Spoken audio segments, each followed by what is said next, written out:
സത്യത്തിൽ സർഗത്തിന്റെ നേതൃത്വത്തിൽ ഒരു അനുമോദനം ഉണ്ടെന്ന് മാത്രമേ എന്നോട് പറഞ്ഞത്. ഇതൊരു അവാർഡാണെന്ന് പിന്നെ നോട്ടീസ് കണ്ടാലും ഞാൻ അറിയുന്നു. അശോകേട്ടനെയും ഫാത്തിമ സനയെയും സുനോജിനെയും അഭിനന്ദിക്കുന്ന കൂട്ടത്തിൽ എന്നെയും ഒരു അഭിനന്ദനം, അതൊരു സന്തോഷമായിരുന്നു. പക്ഷെ ഇതൊരു അവാർഡാണെന്ന് പിന്നീട് നോട്ടീസ് കണ്ടപ്പോഴാണ് മനസ്സിലായത്. ഏതായാലും സന്തോഷമുണ്ട്. എനിക്ക് ലഭിക്കുന്ന മൂന്നാമത്തെ അവാർഡാണ്. ആദ്യം കിട്ടിയത് കുഞ്ഞുണ്ണി മാസ്റ്ററുടെ പേരിലുള്ള ഒരു അവാർഡാണ്. രണ്ടാമത് കിട്ടിയത് ഇവിടെ പറഞ്ഞല്ലോ, കൊടിമൂട്ടിൽ ട്രസ്റ്റിന്റെ വകയിൽ ഒരു 1,50,000 രൂപയുടെ ഒരു അവാർഡ്. അവർ ഒരു വർഷം പെരുമ്പടവ ശ്രീധരന്, ഒരു വർഷം ഒളിമ്പിക്സ് മെഡൽ നേടിയ ആൾക്ക്, ഒരു വർഷം ഒരു അമ്പലത്തിന്റെ പേരിലുള്ള അവാർഡ് കൊടുത്തത് ഒരു മുസ്ലിം ഡോക്ടർക്കാണ്, പെയിൻ ആൻഡ് പാലിയേറ്റീവ് രംഗത്തുള്ള പ്രവർത്തനത്തിൽ. ഈ വർഷം എനിക്കാണ് ലഭിച്ചത്. അപ്പൊ ഈ അവാർഡ് നാട്ടിൽ നിന്ന് തന്നെ കിട്ടിയതിൽ വളരെ സന്തോഷമുണ്ട്. എല്ലാ അംഗീകാരങ്ങളും നമുക്ക് സന്തോഷം ഉണ്ടാക്കുന്നതാണ്. അപ്പൊ അതിനെ തീരുമാനമെടുത്ത ഈ സർഗം സാംസ്കാരിക വേദിയെ ഞാൻ ആദ്യം തന്നെ അവരോടുള്ള നന്ദിയും കടപ്പാടും അറിയിക്കുകയാണ്. ചിറ്റാരിപ്പറമ്പുമായിട്ടുള്ള എന്റെ ബന്ധം ഒരു വാഴക്ക് വളം വാങ്ങാൻ വന്ന ബന്ധം. സംഗമം ബേക്കറിയിൽ പവിയാട്ടനുള്ള കാലത്ത് ഇവിടെ വന്നാൽ ആടിയിരിക്കുക. ആടിയിരിക്കുമ്പോൾ നേരെ അപ്പുറത്ത് ടാഗോർ കോളേജിൽ ഭയങ്കര കുഴപ്പം. മാഷന്മാരില്ലായിട്ടാ പ്രശ്നം. മാഷന്മാരില്ലാഞ്ഞിട്ട് പൈസ കൊടുക്കാത്തതുകൊണ്ട് മാഷന്മാരില്ല. അന്നേരം ബാങ്കിൽ ജോലി ചെയ്യുന്ന KP ബാലകൃഷ്ണത്തെ, AK ഗോപിനാഥന്റെ മോൻ, എന്നെ വിളിച്ചിട്ട് ഇനി ഇങ്ങോട്ട് വന്നാട്ടെ. ഞാൻ വിളിച്ചു എന്തെന്നാലും വളവും അവിടെ ഇറക്കി വെച്ചിട്ട് എന്നോട് പറഞ്ഞു, ഇനി ഞാൻ ക്ലാസ് പോയിട്ട് എന്തെങ്കിലും ഒന്ന് പറഞ്ഞു കൊടുത്താട്ടെ. ഞാൻ ക്ലാസ്സിൽ പോയിട്ട് വെറുതെ ഒരു തമാശക്ക് പോയിട്ട് ആദ്യം എടുത്ത പാഠം നളിനി ഒരവതാരിക, AR രാജരാജവർമ്മയുടെ ലേഖനം. തുടക്കം ഗതാനുഗതികത്വത്തെക്കാൾ നവനവോല്ലേഖ കൽപ്പനകളിലാണ് നമ്മുടെ പുതിയ കവികൾ ശ്രദ്ധിക്കേണ്ടത്. എനിക്ക് തലയുറ്റിൽ വന്നുപോയി, എന്തെന്ന ഈ സാധനം തിരിയുന്നില്ല. ഗതാനുഗതികത്വം എന്താണെന്ന് ആരോടെ ചോദിക്കുന്നത്? എന്നോട്. അന്നത്തെ ക്ലാസ്സിൽ ജയപ്രകാശനുണ്ട്, എന്നോട് തന്നെ ചോദിക്കുന്നത്. ഗതം പോയത്, അനുഗതം പിന്നാലെ പോകുന്നത്. അപ്പൊ ഐഡി കിട്ടി. വളരെ ക്ലിഷ്ടമായ ഒരു ലേഖനം വളരെ സിമ്പിളായിട്ട് എടുത്തു കൊടുത്തു. അപ്പൊ എനിക്ക് ക്ലാസ് എടുക്കാൻ കഴിയുമെന്നൊരു ബോധ്യം ഉണ്ടായി. പിന്നീട് സ്ഥിരമായിട്ട് ഉച്ചയ്ക്ക് ശേഷമാണ് ഞാൻ എന്റെ PGന്റെ ഷിഫ്റ്റ് ക്ലാസ്. അപ്പൊ രാവിലെ റബ്ബർ ടാപ്പിംഗ് കഴിഞ്ഞിട്ട് നേരെ ടാഗോർ കോളേജിൽ വന്നിട്ട് ക്ലാസ് എടുത്തിട്ടാണ് ഉച്ചയ്ക്ക് ശേഷം PGന്റെ ക്ലാസ്. പിന്നീട് ടാഗോർ കോളേജുമായിട്ട് എല്ലാം പ്രശ്നമായി. പിന്നെ ഞാൻ ഒഴിവാക്കി കൂത്തുറമ്പിലും പേരാവിലൊക്കെ ക്ലാസ് എടുത്തുകൊണ്ടിരിക്കുമ്പോൾ റോയൽ കോളേജിലേക്ക് മാറി. റോയൽ കോളേജിൽ കുമാരൻ മാഷോടൊത്ത് കുറേ കാലം ഞങ്ങൾ ഒരുമിച്ച് മുന്നോട്ട് പോയി. ഈ ക്ലാസ്സിൽ എടുക്കുമ്പോൾ ഞാൻ ഏതാണ്ട് ഒരു 5,000-10,000 കുട്ടികളെ പഠിപ്പിച്ചിട്ടുണ്ട്. പഠിപ്പിക്കുമ്പോൾ ഞാൻ ഒരിക്കലും പാഠപുസ്തകം കയ്യിൽ വെച്ചിട്ടായിരുന്നില്ല പഠിപ്പിക്കാറ്. പാഠപുസ്തകത്തിന് അതീതമായ പല കാര്യങ്ങളും പറഞ്ഞിട്ടാണ് കുട്ടികളെ. ആ ഒരു പരിശീലനമാണ് യഥാർത്ഥത്തിൽ എനിക്ക് സംസാരിക്കാനുള്ള ഈ ഒരു ശേഷി കിട്ടിയത്. രണ്ടാമത്തെ കാര്യം, തമാശയും പറയാനും പുരാണങ്ങളെ വ്യാഖ്യാനിക്കാനും എനിക്ക് കഴിയുന്നത് എനിക്ക് 2 നല്ല ഗുരുനാഥന്മാരുണ്ടായിരുന്നു. ഒന്ന് എൻ്റെ അച്ഛനും ഒന്ന് അച്ചാച്ചനും. രണ്ടുപേരും നന്നായിട്ട് പുരാണങ്ങളും, ഞാനിപ്പോ പലയിടങ്ങളിലും ചൊല്ലുന്ന ശ്ലോകമല്ല അപ്പം പറഞ്ഞു തന്നാണ്. അപ്പം കുറെ ശ്ലോകങ്ങൾ പറഞ്ഞു അവര് നന്നായിട്ട് എന്നെ സ്വാധീനിച്ചു. അതുകൊണ്ട് ഞാൻ ഈ കൊടിമൂട്ടിൽ ദേവസ്വം തന്ന 1,50,000 രൂപയുടെ അവാർഡ് ഉപയോഗിച്ച് ഞാൻ എൻ്റെ വീട്ടിൽ 1,000-2,000 പുസ്തകമുണ്ട് എൻ്റെ വീട്ടിൽ. ആ പുസ്തകം ഞാൻ മാത്രം വായിച്ചാൽ പോരാ, നാട്ടുകാർക്കെല്ലാം വായിക്കാൻ വേണ്ടിയിട്ട് എൻ്റെ വീടിനോട് ചേർന്നിട്ട് ഒരു ലൈബ്രറി ഉണ്ടാക്കിയിട്ട് ആ ലൈബ്രറി അടുത്ത ദിവസം നാട്ടുകാർക്ക് തുറന്നു കൊടുക്കുക, ഉദ്ഘാടനം ചെയ്യുക. ഈ പൈസ ഉപയോഗിച്ച്. ആ പൈസ തികഞ്ഞിട്ടില്ല. അന്ന് എല്ലാവരും ക്ഷണിക്കുന്ന ഒരു ലൈബ്രറി, ഒരു കവിയരങ്ങോ മറ്റൊക്കെ സംവാദമാക്കിയിട്ട് ഡോക്ടർ OK മുരളീകൃഷ്ണനാണ് അത് ഉദ്ഘാടനം ചെയ്യുന്നത്. അപ്പൊ അന്ന് എല്ലാവരും അങ്ങോട്ട് വിളിക്കും. ഞാൻ അത് സർഗത്തിലൂടെയും അതുപോലെ ചിറ്റാരിപ്പറമ്പ് ഗ്രൂപ്പിലൊക്കെ ക്ഷണക്കത്തിടും. ആ ലൈബ്രറിക്ക് ഞാൻ പേര് കൊടുത്തിരിക്കുന്നത് നാരായണ ലൈബ്രറി എന്നാണ്. എന്താ ഈ നാരായണ ജപമല്ല. എൻ്റെ അച്ഛന്റെ പേര് നാരായണൻ, അച്ചാച്ചന്റെ പേര് നാരായണൻ, രണ്ടാളെ പേരിലുമാണ് ലൈബ്രറി. മനസ്സിലായി? നാരായണ ലൈബ്രറി എന്നാണ് ഞാൻ പേര് കൊടുത്തിരിക്കുന്നത്. അപ്പോ ഞാൻ പറഞ്ഞു വന്നത്, വർത്തമാനം പറയുന്നത് കേവലം ക്ലാസ് റൂമുകളിൽ മാത്രമല്ല. തൊടിയകുളം ഗ്രാമത്തിലെ എല്ലാ കല്യാണ വീട്ടിലും തലേ ദിവസം തേങ്ങാപ്പാല് വീഴുന്നവരെ നമ്മൾ ഇരുന്ന് കുളുസ് പറയും.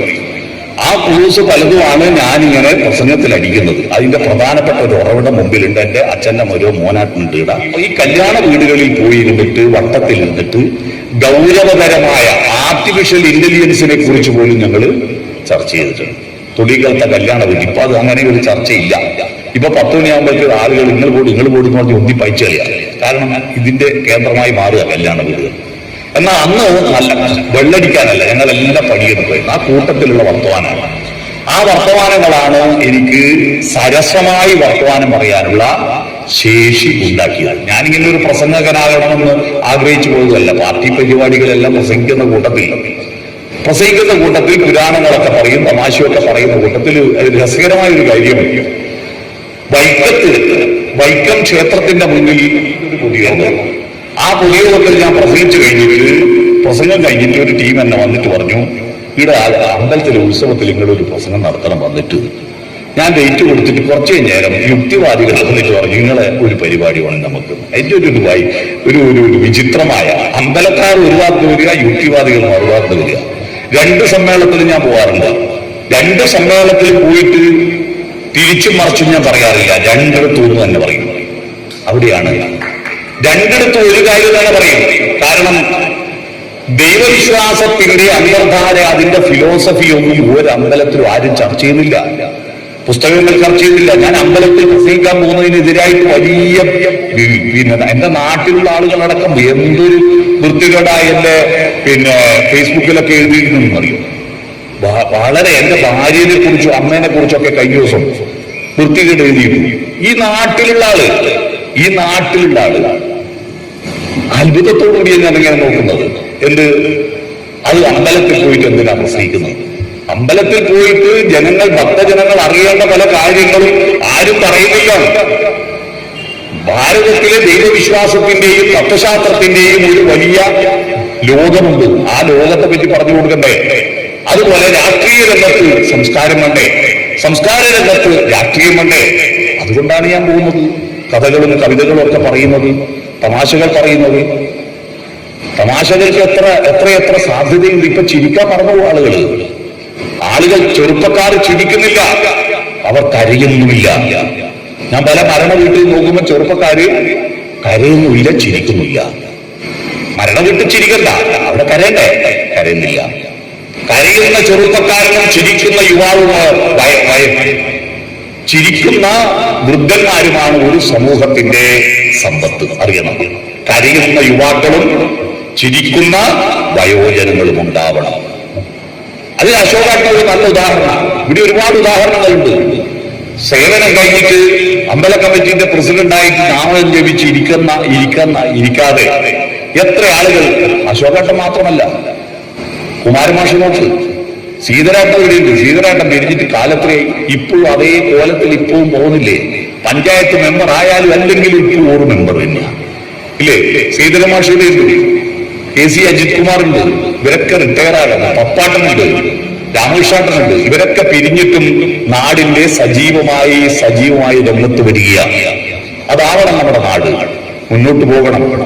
അതിൽ ഗൗരവം, മസിൽ പിടുത്തം കുറെ കുറയ്ക്കുക, തമാശ ഉണ്ടാക്കുക. ഈ സുനോജനും ഇപ്പൊ ഉദ്ഘാടനം ചെയ്ത മുഹമ്മദ് ഫായിസും ഞാനും ഒന്നോറ മദ്യപാനത്തിനെതിരായി നടത്തിയ ഒരു വൻ സംവാദം ഉണ്ടായിരുന്നു. അന്ന് സംവാദത്തിൽ സാക്ഷി വെച്ച ആളുകളുണ്ട്. കുഞ്ഞിക്കണ്ണ മാഷ ഭാര്യയുണ്ട് ഇവിടെ, അല്ലേ? വലിയ അന്നാണ് ഞാൻ ഈ ഫായിസിന്റെ ഒരു വർത്തമാന ശൈലി ഞാൻ മനസ്സിലാക്കിയത്. വലിയ എത്ര ആളുകൾ എത്ര നേരാ സംവാദം. അങ്ങനെയുള്ള സംവാദങ്ങൾ നമ്മുടെ നാട്ടിൽ ഉണ്ടാവണം. സുനോജൻ സീരിയൽ ഈ ഷോർട്ട് ഫിലിം എടുക്കാൻ തുടങ്ങിയിട്ടുണ്ടായ വിചിത്രമായ അനുഭവങ്ങളുണ്ട്. എനിക്കത് കഥയായിട്ട് പലയിടത്തും പറയാൻ പറ്റും. ഇവനീനെ പറ്റി ABC അറിയാണ്ട് ഹർത്താൽ ദിവസം റോഡിലെ നടുക്കുന്ന പോലീസ് ജീപ്പുമായി ബന്ധപ്പെട്ട ഒരു വീഡിയോ, ഒരു ഷോർട്ട് ഫിലിം എടുക്കാൻ വേണ്ടി അതിന്റെ നടുക്കത്തെ ആ 14 മൈലിലെ ഡിവൈഡർ മേൽ ക്യാമറയും വെച്ചിട്ട് പോലീസായിട്ട് ഒരാൾ, CIന്റെ ഡ്രസ്സ് നിർത്തിയിട്ട് ഒരാൾ നിൽക്കുന്നു. അപ്പൊ പോലീസിന്റെ ഡ്രൈവറായിട്ട് ഡ്രസ്സ് ഇട്ട് കൊടുക്കുമ്പോൾ അത് വന്നില്ല, ഹർത്താലായതുകൊണ്ട് ഒരു വണ്ടി കിട്ടിയില്ല. അപ്പൊ ഏടുന്നോ കിടന്നോർക്കുന്ന ഒരുത്തനെ പോയിട്ട് വിളിച്ചിട്ട് പറഞ്ഞു, ഇനി ഒന്ന് ഡ്രസ്സ് ഇട്ടാട്ടെ, എന്നിട്ട് അങ്ങനെ പറഞ്ഞ് ഇരുന്നാൽ മതി എന്ന് പറഞ്ഞു. ഓൻ ഡ്രസ്സ് ഇട്ട്, അപ്പൊ ഡ്രസ്സ് ഇട്ട് ഇരുന്നാലും ഓൻ പറഞ്ഞു, ആടെ കഴിഞ്ഞാൽ ഒന്ന് വീട്ടിൽ പോയിട്ട് പറ്റും. എന്താ ഞാൻ വെറും ലുങ്കി കൊടുത്തതിന്റെ മേലെ പാൻറ് ഇട്ടത് ഷഡ്ജി ഇട്ടിട്ടില്ല. അത് പറഞ്ഞു ഇത് ആടി ഇരിക്കുന്നതിന് ശക്തിയൊന്നും വേണ്ടിട്ട് നീ ആടി ഇരിക്കുന്നു അവനെ പിടിച്ചിരുത്തി സുനോജ്. എന്നിട്ട് ഇവൻ ആക്ഷൻ ആക്ഷൻ എന്ന് പറയുമ്പോ ഇവൻ വണ്ടി എടുക്കുന്നില്ല. അന്നേരം എങ്ങനെ കാണിച്ചു ബേക്കിൽ ഒറിജിനൽ പോലീസ് ജീപ്പ്. എന്തിനാടാ എന്തിനാന്ന് ചോദിച്ചപ്പോൾ അങ്ങനെ ഒരു നിങ്ങൾ പെർമിഷൻ എടുക്കുന്നുണ്ടോ? ഇല്ലെന്നോ. കേരള വണ്ടി വിട്. പോലീസ് വിളിച്ച് CA പോലീസ് ജീപ്പിന്റെ സ്റ്റിക്കറിൽ ഒട്ടിച്ച വണ്ടി മുമ്പിൽ വിട്ട് ഇവര് ബേക്കിൽ പോയി. പോലീസ് സ്റ്റേഷനിൽ ചെല്ലുന്ന CAയുടെ ഡ്രസ് കണ്ട ഉടനെ ആർത്ത പാടുള്ള പോലീസുകാരൻ ഈ നാടനെ സെല്യൂട്ട് അടിച്ചു. അപ്പോഴേക്ക് SI വാര്യം എന്ന് പറഞ്ഞു സെല്യൂട്ട് അടിക്കല്ല ഓ നടനാണ്, ഓ തട്ടി പാഴ്മാനാട്ടം നടത്തിയതാണ്. സെല്യൂട്ട് അടിച്ചു പോയതിന്റെ ദേഷ്യം മുഴുവൻ പിന്നെ ഇവനോട് തീർക്കുക ആര് ഈ പാറാവുകാരൻ. അതെല്ലാം കഴിഞ്ഞിട്ട് ഭയങ്കര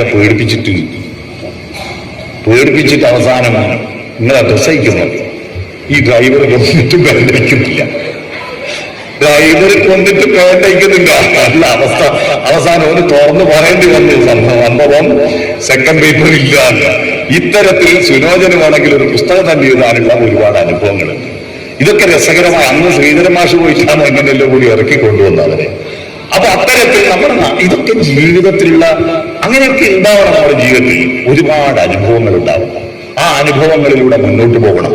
അല്ലാതെ രാവിലെ നമ്മുടെ കുട്ടികളല്ലേ ഇപ്പൊ പുതിയ കുട്ടികളുണ്ട് നല്ലോണം പഠിക്കുന്നുണ്ടല്ലേ, ഫുൾ A+ വാങ്ങും. എന്നിട്ട് എൻട്രൻസ് കോച്ചിങ്ങിന് ചേരുക. ഞാനിപ്പോ എനിക്ക് വളരെ അഭിമാനമുണ്ട്. എല്ലാവരും എൻട്രൻസ് കോച്ചിങ്ങിന് പാലാ ബ്രില്യൻസിലാണ് പോലെ. പാലാ ബ്രില്യൻസിലെ അധ്യാപകർക്ക് ഞാനാ കോച്ചിങ് കൊടുക്കുന്നു. കഴിഞ്ഞ മാസം അവർക്ക് കോച്ചിങ് കൊടുത്ത ഞാനാ ബ്രെയിൻ ആൻഡ് മൈൻഡ് എന്ന വിഷയത്തെ പറ്റി.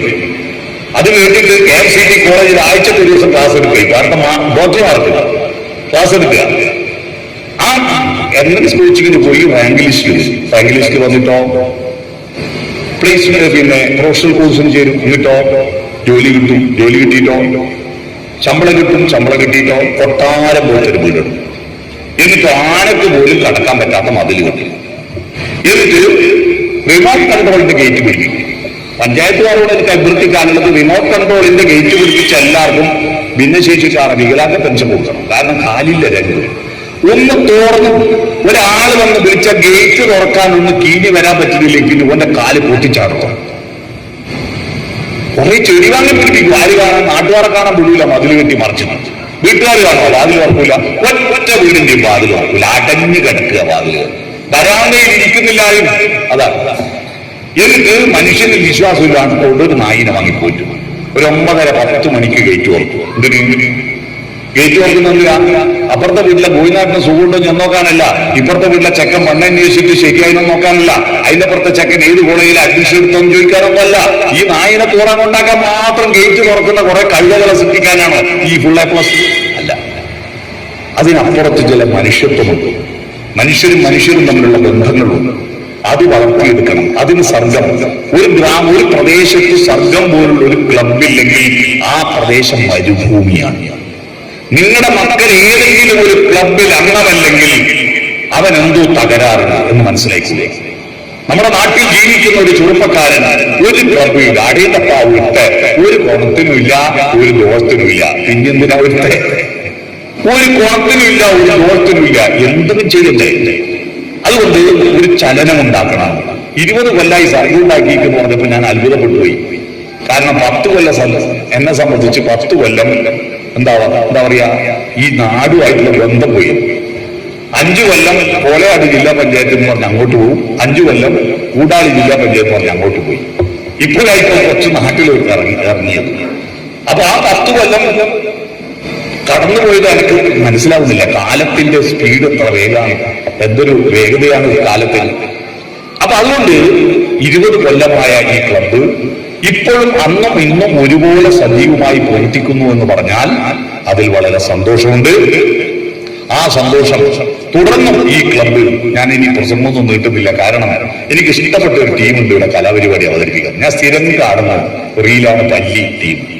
പല്ലി ടീമുമായിട്ട് എനിക്ക് നേരിട്ട് ഒരു ബന്ധമില്ല.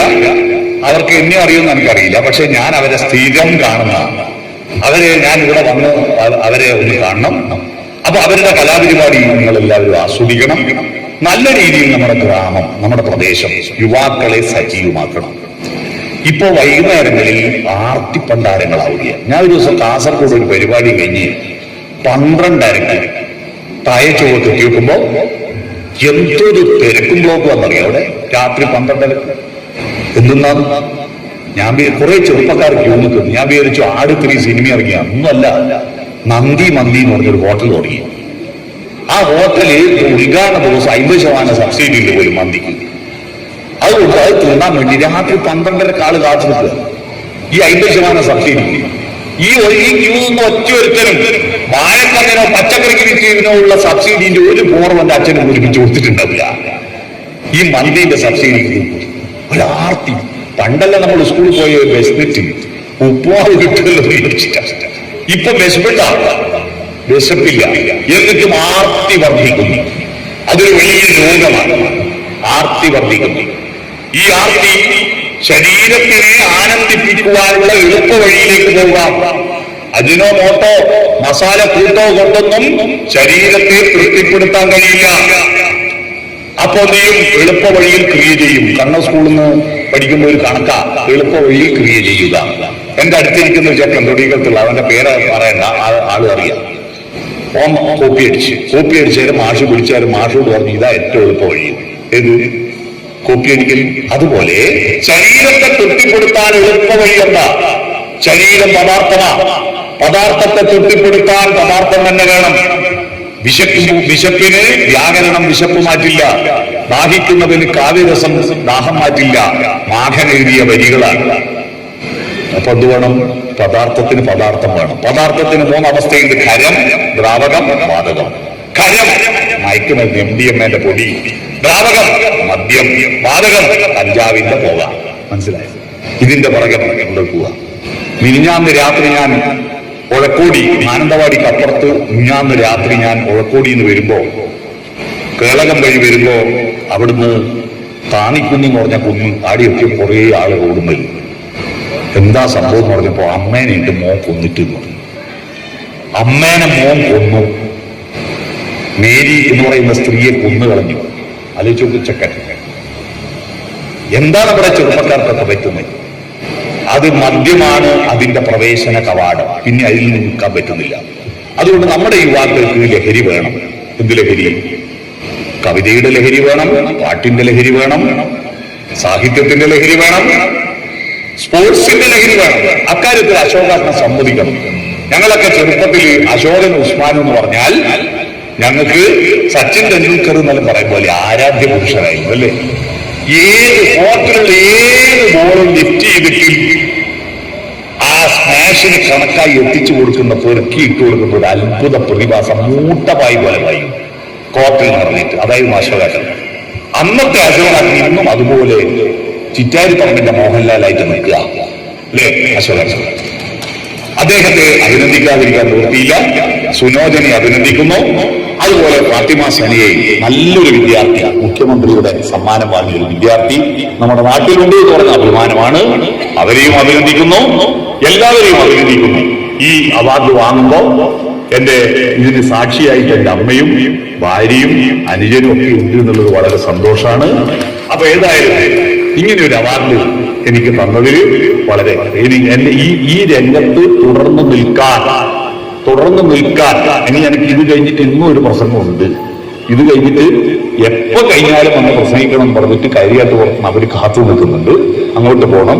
ഇന്നലെ റോട്ടറി ക്ലബിന്റെ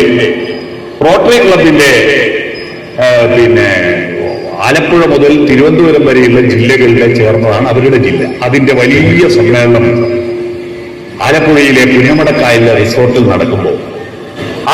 നടക്കുമ്പോൾ എനിക്ക് വളരെ സന്തോഷം തോന്നിയത്, എനിക്ക് നിശ്ചയിച്ച സമയം 3 മണി മുതൽ 4 മണി വരെ. അപ്പൊ ദിവ്യ എസ് അയ്യർ അവർക്ക് നേരത്തെ പോകണം. അവര് പറഞ്ഞു എന്നോട് വന്നിട്ട് ചോദിക്കുക, ഞാൻ ഞെട്ടിപ്പോയി. എന്നോട് വന്ന് ചോദിക്കുക, ഞാൻ ആദ്യം കുറച്ചേറെ സംസാരിച്ചോട്ടെ, എനിക്ക് പെട്ടെന്ന് പോകേണ്ടത്. IAS ചോദിക്കുമ്പോൾ ഞാൻ പറഞ്ഞു, നിങ്ങൾ എത്ര നേരം സംസാരിച്ചോ ഞാൻ കാത്തു നിൽക്കാം. എനിക്കത് കഴിഞ്ഞ് പെരുമ്പാവൂർ വേറെ പരിപാടി, എന്നാലും കുഴപ്പമില്ല. അവര് സംസാരിച്ച് കഴിഞ്ഞിട്ട് എന്നെ വിളിച്ചു. ആ സംസാരത്തിനിടയിൽ അവരുടെ കൂടെ സെൽഫി എടുക്കുന്നുണ്ടായിരുന്നു. സെൽഫി എടുത്തുകൊണ്ടിരിക്കുമ്പോൾ ഞാൻ സംസാരിച്ച് 5 മിനിറ്റ് സംസാരിച്ചപ്പോ അവര് പുറകിൽ നിന്ന് തിരിച്ചു മുന്നിൽ വന്നിരുന്ന് എന്റെ പ്രസംഗം കഴിയുന്നവരെ നിന്നിട്ട് എന്നെ പ്രത്യേകം അഭിനന്ദിച്ചു. എനിക്ക് വളരെ സന്തോഷം തോന്നി. ഒരു IAS കാര്യമായി അവർ പെട്ടെന്ന് പോകുന്ന തിരക്കെല്ലാം മാറ്റിവെച്ചു. അവര് ഭർത്താവുണ്ടായിരുന്നു, അയാൾ നമ്മുടെ ശബരിനാഥ് ഉണ്ടായിരുന്നു, കുട്ടി ഉണ്ടായിരുന്നു കൂടെ. അപ്പൊ അങ്ങനെ കുറെ അനുഭവങ്ങൾ. മറ്റൊരു പ്രധാനപ്പെട്ട അനുഭവം, എന്റെ പ്രസംഗത്തെ പോസ്റ്റ് ചെയ്തിട്ട്, ഞാൻ പോസ്റ്റ് ചെയ്തില്ല, പോസ്റ്റ് ചെയ്തിട്ട് ജീവിക്കുന്ന കുറേ സാധാരണക്കാരുണ്ട്. അവര് പറയുന്ന ഏത് പ്രസംഗം പോസ്റ്റ് ചെയ്യാലും മിനിമം 3 ലക്ഷം ആളുകളാണ് അതിന്റെ പൈസ കിട്ടും. യൂട്യൂബിന്റെയും ഫേസ്ബുക്കിന്റെയും പൈസ കിട്ടും. ഒരു ആശാനും പിള്ളേരും എന്ന് പറഞ്ഞ ഒരു ചാനലാണ് എന്റെ പ്രസംഗം ഏറ്റവും കൂടുതൽ പ്രചരിപ്പിച്ചത്. അതിൽ ആയിഷ കുട്ടി എന്ന് പറഞ്ഞ ഒരു ചെറിയ കുട്ടിയുണ്ട്. ആ കുട്ടിയുടെ വീട്ടിൽ ഞാൻ ഒരു ദിവസം പോയപ്പോ വളരെ വളരെ വളരെ ദാരിദ്ര്യം, 3-4 കുട്ടികളുണ്ട്. ആ കുട്ടി ഈ പ്രസംഗത്തിലൂടെ ഇപ്പൊ വരുമാനം കിട്ടാൻ തുടങ്ങിയിട്ട് അവര് വീട്ടിൽ കൂടി ലോൺ എടുത്ത് വീട്ടിൽ കൂടി ഇതിനെ കൊണ്ട് ഇപ്പൊ ലോൺ അടച്ചിട്ട് അവര് ആയിഷക്കുട്ടി. അവരിപ്പോ അറിയപ്പെടുന്ന പ്രസംഗിയായി നിയമസഭയുടെ പുസ്തകോത്സവത്തിൽ അവരെ പ്രസംഗിക്കാൻ വേണ്ടി വിളിച്ചു. അവര് ഏത് പ്രസംഗം പോസ്റ്റ് ചെയ്യുമ്പോഴും അതിന്റെ അടിയിൽ എനിക്ക് നന്ദി ഇട്ടുകൊണ്ട് പോസ്റ്റ് ഇടും. അതുപോലെയാണ് സിരൻസ് വാഗത്താനം എന്ന് പറയുന്നത്. എനിക്ക് അയാളെ അറിയില്ല. വാഗത്താനത്ത് ഞാൻ പ്രസംഗിക്കാൻ പോയപ്പോ ഈ സിരൻസ് എന്ന് പറഞ്ഞ എവിടെയാന്ന് ചോദിച്ചു. അപ്പൊ ഇവിടെ അടുത്താൻ പറഞ്ഞു. ഞാനവിടെ ചെന്നപ്പോ സത്യത്തിൽ കരഞ്ഞുപോയി. അയാൾ സുഖമില്ലാണ്ട് കിടക്കുകയാണ്. വീട്ടിൽ വളരെ വളരെ ചെറിയൊരു വീട്, ദാരിദ്ര്യം. പക്ഷെ അയാള് അതിനെ കൊണ്ട് ഇപ്പോ ജീവിക്കുക. അങ്ങനെ കുറേ ആളുകളുണ്ട്. നമ്മുടെ നാട്ടിൽ തന്നെയുണ്ട് ആളുകൾ. എന്റെ പ്രസംഗം റെക്കോർഡ് ചെയ്തിട്ട് പല യുഗങ്ങളിലും നൗഷാദ് വിടുന്നുണ്ട്. പിന്നെ എവിടെ പോയാലും ക്യാമറയും കൊണ്ടുവന്ന് ആ പ്രസംഗം പോസ്റ്റ് ചെയ്തു. അതുകൊണ്ടാണ് ഞാനിപ്പോ എന്റെ യൂട്യൂബ് ചാനലിലൊന്നും പോസ്റ്റ് ചെയ്യാറില്ല.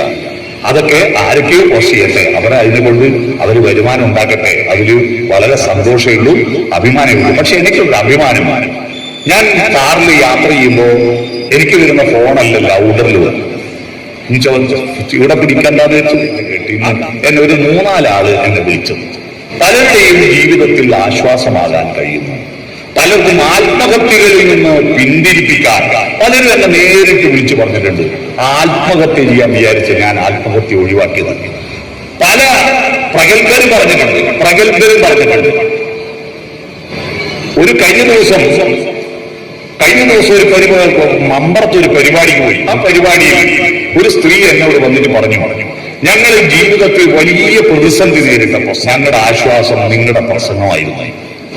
എല്ലാവരും കേൾക്കിയാ പറഞ്ഞത്. ഒരു സ്ത്രീ വന്നു എല്ലാവരും കേൾക്കിയാ പറഞ്ഞത്. സ്ഥിരമായി കേൾക്കാറുണ്ട്. എന്തായാലും വലിയൊരു പ്രസംഗക്കാരനൊന്നുമല്ല ഞാനൊരു തമാശ പ്രസംഗകാരൻ. പക്ഷെ അതിൽ കുറെ പാട്ടുകൾ പാടും. അതിന്റെ പേരിൽ എനിക്ക് ഒരുപാട് ആക്ഷേപങ്ങൾ കേൾക്കേണ്ടി വന്നിട്ടുണ്ട്. സിനിമാ പാട്ട് പ്രസംഗക്കാരൻ. സിനിമാ പാട്ട് എത്ര മോശം. സിനിമാ പാട്ടില് ആസ്വദിക്കാൻ പറ്റി. ഞാൻ കവിതകൾ ചൊല്ലാറുണ്ട്. പക്ഷെ കവിത ചൊല്ലുമ്പോൾ ആള് അത് കേട്ടിട്ടുണ്ടാവില്ല. സിനിമാ പാട്ട് പാടുമ്പോ അത് ആള് കേട്ടിട്ടുണ്ടാവും. അതുകൊണ്ടാണ് സിനിമാ പാട്ട് പാടുന്നത്. കഥകൾ പറയാറുണ്ട്. ചില ആളുകൾ ഞാൻ നാടൻ പാട്ട് തൂറാൻ പോയി എന്നൊക്കെ പറഞ്ഞതിന്റെ പേരിൽ എന്നെ ആക്ഷേപിച്ചിട്ടുണ്ട്. പലരും ആക്ഷേപിച്ചിട്ടുണ്ട്. എവിടെ ചിന്തയാ വളർത്തേണ്ടത്, ചന്തിയല്ല വളർത്തേണ്ടത്. ഞാൻ കൊട്ടിയൂർ സ്കൂളിൽ പിന്നെ +2കാർക്ക് പ്രസംഗിക്കുമ്പോ പറഞ്ഞു, ചിന്തയാണ് വളർത്തേണ്ടത്, ചന്തിയല്ല വളർത്തേണ്ടത്. അതുകൊണ്ട് നമ്മൾ ഈ കൃത്രിമത്വം ഒഴിവാക്കുക. സാധാരണ മനുഷ്യരാണ് നാട്ടുവർത്താനം പറയാം. അത്തരത്തിൽ നമ്മൾ ജീവിച്ചു നോക്കിയാൽ മസിൽ പിടുത്തം കുറഞ്ഞാൽ തന്നെ സൂക്കേട് കുറയും. അത്തരത്തിൽ നല്ല ഒരു ജീവിതം കാഴ്ചവെക്കാൻ സാധാരണ എനിക്ക് ഈ അവാർഡുകളെല്ലാം കുറച്ചും കൂടി നാട്ടുകാരുടെ ഇടയിലേക്ക് ഇറങ്ങാനുള്ള പ്രേരണയാണ് നൽകുന്നത്. അല്ലാതെ ഞാൻ വലിയ പ്രസംഗക്കാരനെന്ന് പറഞ്ഞ് നടക്കാനൊന്നുമല്ല. നമുക്ക് നമ്മളെ പ്രസംഗിക്കാൻ പോകുന്നതിനേക്കാൾ സുഖം നമ്മുടെ നാട്ടുകാരുടെ ഇടയിൽ ജീവിക്കുന്നതാണ്.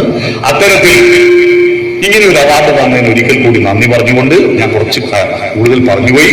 ഏതായാലും എല്ലാവർക്കും ഇത് കേട്ട എല്ലാവർക്കും നന്ദി പറഞ്ഞുകൊണ്ട് ഞാൻ എന്റെ ഭാഷണം ചുരുക്കി.